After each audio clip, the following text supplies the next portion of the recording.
Hello and welcome everyone to VV Studies. आज हम entrepreneurship management के फर्स्ट लेक्चर को समझने वाले हैं। यहाँ पे फर्स्ट लेक्चर में हम बेसिक समझेंगे, जिसमें कि हम देने वाले हैं कंसेप्ट ऑफ एंटरप्रेन्योरशिप। अब पहले हम समझते हैं कि एंटरप्रेन्योरशिप का मतलब क्या होता है। इसके लिए हम पहले दो वर्ड्स को सिग्निफाई कर लेते हैं, एक एंटरप्रेन्योर और एक एंटरप्रेन्योरशिप।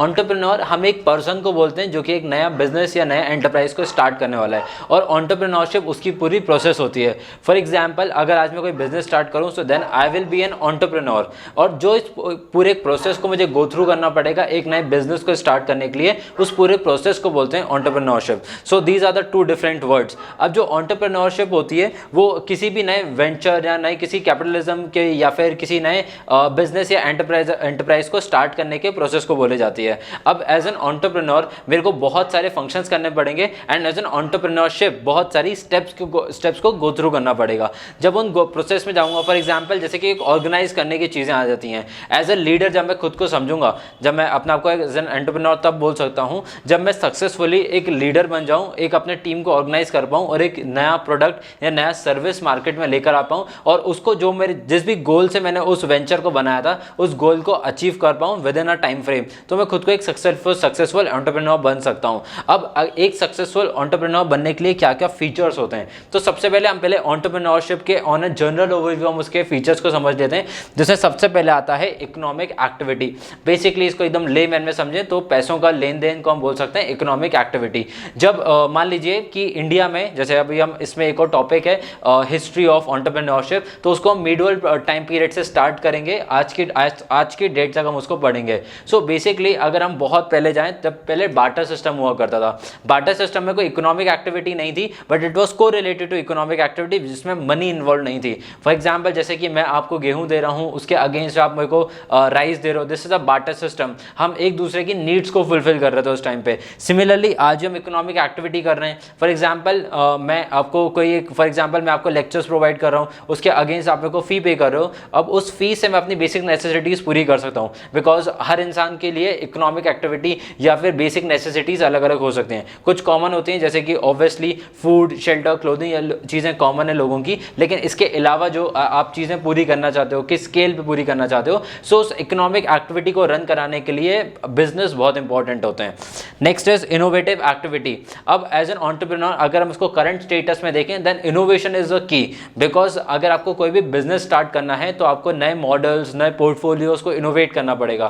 फॉर एग्जाम्पल जैसे कि हम टेलीविजन में देखते हैं। अब टेलीविजन में बहुत सालों पहले हम बात करें तो उसमें ब्लैक एंड व्हाइट टीवी आया करता था। ब्लैक एंड व्हाइट टीवी आने के बाद फिर वो फ्लैट टीवीज आना स्टार्ट हुए, देन एलसीडी, देन एलईडीज। आज हम अल्ट्रा एचडी तक पहुंच चुके हैं, आज हम कर्व स्क्रीन तक पहुंच चुके हैं। सो हमने किस तरीके से एडवांसमेंट करी है उस टेक्नोलॉजी में, और इस टेक्नोलॉजी के लिए हमें इनोवेशंस करना जरूरी थे। तो कंपनीज ने कंटिन्यूसली इनोवेशंस करे, न्यू कंपनीज आई, उन्होंने अपना रिसर्च एंड डेवलपमेंट किया, जिसके थ्रू वो लोग नए प्रोडक्ट्स को लेकर आते गए। अब जितने ज़्यादा नए प्रोडक्ट आते रहेंगे लोग उसको परचेज करेंगे, जिसकी वजह से मार्केट ग्रो करेगा। Third is high achievement. अब बेसिकली हम एंटरप्रेन्योर की बात करें या एंटरप्रेन्योरशिप की बात करें, मतलब बिजनेस की बात करें या बिजनेसमैन की बात करें, दोनों का ही अल्टीमेट गोल होता है कुछ अचीव करना। फॉर एग्जांपल अगर मान लीजिए आप कोई एनजीओ चला रहे हैं, एनजीओ रिलेटेड आपने कुछ स्टार्ट किया है, तो आपका फुलफिलमेंट रहेगा कि जिससे भी रिलेटेड आपने ऑब्जेक्टिव रखा था, चाहे वो ऑर्फनेज हो, चाहे वो पॉवर्टी हो, चाहे एजुकेशन हो, जिस भी सेक्टर को आपने चूज किया था उस सेक्टर को आप फुलफिल होते हुए देखना चाहते हैं, that would be your achievement.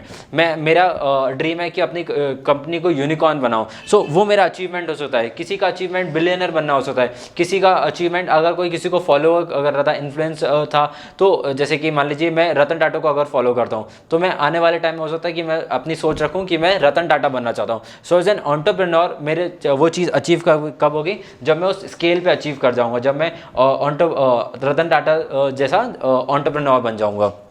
Next is creative and purposeful activity.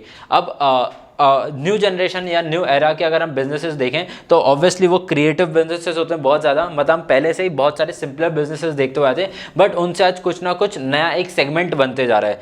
For example जैसे कि हम एग्रीकल्चर, बहुत सालों से कंटिन्यूस एग्रीकल्चर हो रहा है, बट आज एग्रीकल्चर में इनोवेशन करके काफ़ी क्रिएटिव वर्क ले आए, जिससे कि एक ही ज़मीन की ईल्ड बढ़ गई है, गुड क्वालिटी ऑफ क्रॉप्स आ गए हैं, मल्टीपल क्रॉपिंग सिस्टम्स आ गए हैं, तो कुछ प्रोसेसेस डिस्कवर किए हैं, कुछ प्रोडक्ट्स ऐसे डिस्कवर डिस्कवर करे हैं, कुछ सर्विसेज ऐसे डिस्कवर करी हैं जिसकी वजह से एग्रीकल्चर बहुत ज़्यादा चेंज हो चुका है। अब इसी में हम टेक्नोलॉजी को इंडिया में अगर और ज़्यादा इन्फ्लुएंस करेंगे तो इंडिया का जो एग्रीकल्चर सेक्टर है वो और ज़्यादा बूम कर सकता है।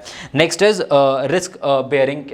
अब अगर हम किसी भी एंटरप्रेन्योर की बात करें तो ऑब्वियसली उसमें आपका कैपिटल एक्सपेंडिचर होगा, आप पैसा लगाओगे उसमें तो ऑब्वियसली रिस्क उसके साथ में एंटाइटल्ड होगा। आप पैसा लगाओगे, हो सकता है वो पैसा आपका 100 फोल्ड इंक्रीज हो जाए और हो सकता है कि वो आपका पैसा पूरा जीरो भी हो सकता है। सो आपके पास वो रिस्क टेकिंग एबिलिटी होना चाहिए। Last is organizing function.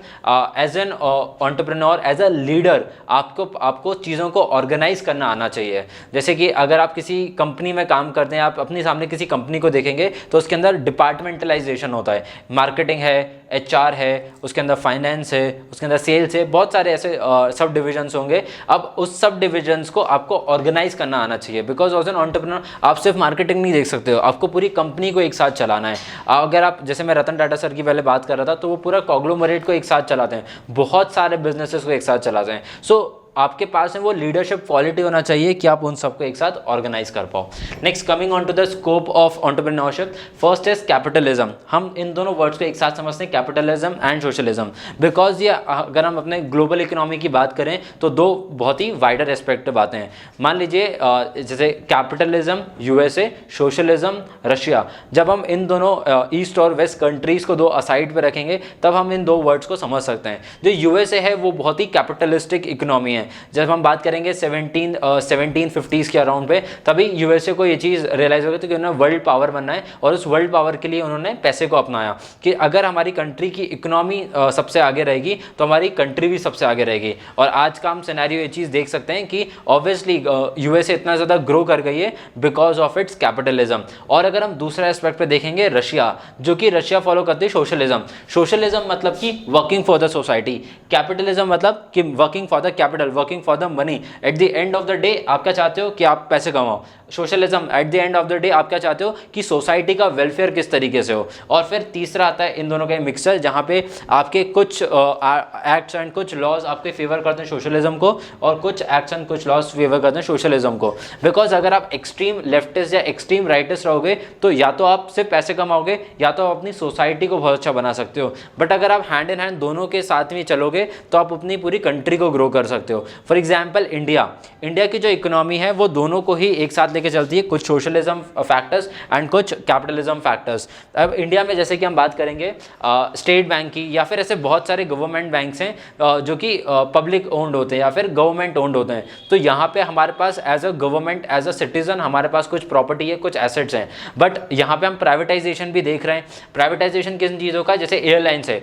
अब बेसिकली गवर्नमेंट को क्या करना चाहिए, जो पब्लिक चीज़ें मतलब जो हमारे बेसिक नेसेसिटीज़ की चीज़ें हैं वो पब्लिक को वो गवर्नमेंट को हैंड ओवर करना चाहिए। और जो हमारी लग्जरी की चीज़ें, जो हमारे वांट्स हैं, जो हमारे डिज़ायर्स हैं, उनका फुलफिलमेंट होना चाहिए by the private companies. For example आप मान लीजिए कोई कार खरीदने जा रहे हैं। अब कार में क्या आपको सब्सिडी मिलना चाहिए। आप मान लीजिए 15 लाख की कोई कार खरीद रहे हैं, उस 15 लाख की कार पे अगर आपको कोई सब्सिडी मिल रही है सो दैट इज़ नॉट आपके लिए वो नीडफुल नहीं था। मतलब अगर आप 15 लाख खर्च कर सकते हो तो आप उसके ऊपर 1-2 लाख और खर्च कर सकते हो। बट अगर हम बात करेंगे किसी के पास की खाने के लिए नहीं है तो वहाँ पे कंट्री को होना पड़ेगा, सोशलिस्टिक अप्रोच रखनी पड़ेगी। फॉर एग्जाम्पल जैसे इंडिया में हम देखते हैं जो लोग BPL के नीचे आते हैं उनको राशन मिलता है, फ्री राशन मिलता है या फिर एक नॉमिनल चार्ज लेके उनको राशन दिया जाता है। सो वो आता है आपका, वो शो करता है आपकी सोशलिस्ट बिहेवियर कि आप कंट्रीज में कुछ इंपॉर्टेंट फ्रीबीज दे रहे हो। दोज फ्रीबीज से कंट्री की ग्रोथ नहीं होती है, बट इन फ्रीबीज से आपके सोसाइटी का वेलफेयर होगा। जो गवर्नमेंट स्कूल्स होते हैं, गवर्नमेंट हॉस्पिटल्स होते हैं, वहाँ पे जनरल पब्लिक का वेलफेयर देखा जाता है। बिकॉज आपके लिए अगर आपको बीमारी है तो आपका इलाज ज़रूरी है, अगर आपके पास खाने के लिए नहीं है तो आपको खाना बहुत ज़रूरी है, आपके लिए शेल्टर बहुत ज़रूरी है। तो ये बेसिक नेसेसिटीज़ आना चाहिए सोशलिज्म के अंदर, और जो आपकी कंट्री की ग्रोथ में आपको हेल्प करेंगी। अल्टीमेटली जो वांट्स होंगी, जो डिज़ायर्स होंगी, उसको आना चाहिए कैपिटलिज्म के अंदर, ताकि आपकी कंट्री दोनों तरीके से ग्रो हो पाए, आपका सोशलिस्टिक मतलब सोशल वेलफेयर भी हो और आपकी इकोनॉमी भी ग्रो करे। So this was a broad overview of the entrepreneurship. इसके जो आने वाले वीडियोज़ हैं उसमें हम इन चीज़ों को ही डेप्थ में समझेंगे। I hope you like the video. If you like the video then please click the like button. Thank you for watching the video.